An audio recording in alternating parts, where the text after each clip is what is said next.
Lors de nos 2 récentes tentatives d'accéder à l'indépendance, l'environnement n'a pas été un enjeu mis à l'avant-plan.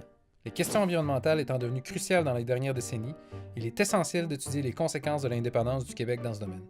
L'environnement étant étroitement lié à la gestion du territoire, nous ne pourrons avoir le plein contrôle sur celui-ci tant que nous demeurerons dans la Fédération canadienne.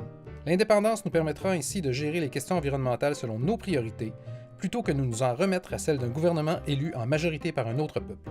De quel pouvoir sommes-nous privés en tant que province?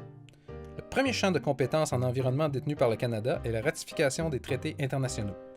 En tant que pays, nous aurons un siège au sein des instances internationales.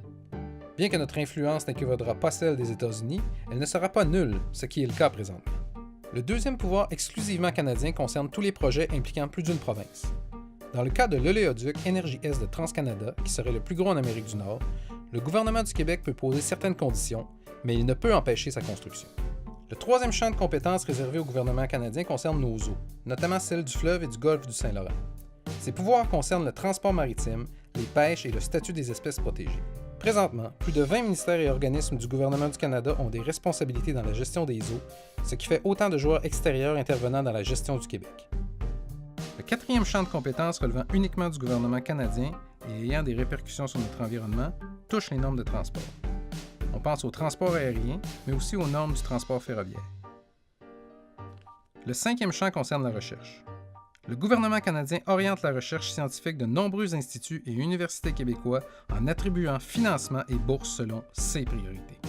Comme nous ne sommes pas maîtres de tous nos impôts, de nos taxes et des règlements sur notre territoire, nous sommes limités par rapport aux mesures d'écofiscalité que nous pouvons mettre en œuvre, un sixième champ où nous sommes entravés.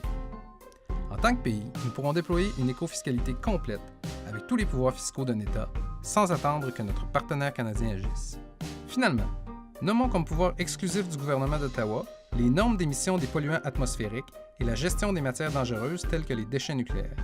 Mentionnons aussi les domaines de l'agriculture et de la santé, aspects indissociables de l'environnement, pour lesquels le gouvernement canadien possède également un pouvoir de contrainte, qu'il exerce notamment en donnant des conditions ou en limitant les fonds alloués au Québec. Nous avons exposé ici une liste des pouvoirs portant sur l'environnement qui nous échappent présentement. Ces pouvoirs sont nombreux et ont des répercussions concrètes. Dans un contexte où l'environnement occupera un rôle politique de plus en plus important, il est grand temps de remettre tous les pouvoirs entre les mains de celles et de ceux qui sont concernés par les décisions. C'est ce que l'indépendance du Québec permettra.